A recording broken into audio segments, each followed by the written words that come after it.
हेल' लोगोफोर खुलुमबाय। गिबियावनो नोंथांमोनखौ आंनि बे राजिब सोरगियारि इउटुब चेनेलाव बरायग्रोनाय बाहरबाय। आसा खालामो लोगोफोर नोंथांमोना बयबो मोजाङै दं आरो आंबो मोजां। लोगोफोर आं गोबाव सम जाबाय नोंथांमोननि खाथियाव भिडिअ लाना फैनो हायाखैमोन आरो आं दा मिजोरामाव सफैबाय लोगोफोर।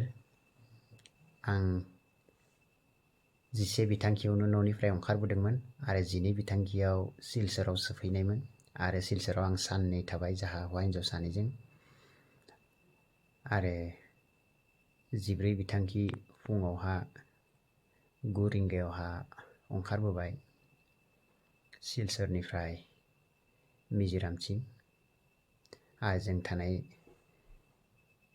जायगायावहा जों 14 बिथांखि खालिनो मोनाबिलियाव जों सफैबाय। दा जों लोगोफोर साननैल'सो जादों। दा जों बेयाव फैनाया साननै जानानै एसे सेटेल जाहांदों आरो दिनै आं डिउटिनिफ्राय फैनानै एसे देहाखौ मोजां नांनायखाय आं नोंथांमोननि खाथियावहा शेयार खालामनो सानबाय आरो बेखौनो शेयार खालामबाय आरो आं बेनि थाखायनो आं ब्लग लाना फैनो हायाखैमोन। न'निफ्राय फैनाय साननि सिगांनिफ्रायनो आं देहाया एसे बायदिबा उइकनेस मोनदोंमोन आं।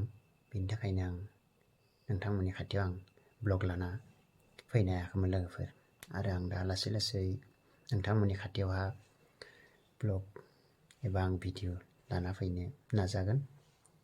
दिनै एसेनो बुंनानै लोगोफोर दोनथ'नोसै आरो जाय नोंथांमोना आंनि चेनेलखौ साबस्क्राइब खालामना दोनदों आरो जाय नोंथांमोना दासिमहालागैनो आंनि राजिब सोरगियारि इउटुब चेनेलखौ साबस्क्राइब खालामाखै अन्नानै साबस्क्राइब खालामगोन होननानै आं आसा खालामो लोगोफोर। आं दिनै एसेयावनो दोनबाय। बाय बाय लोगोफोर।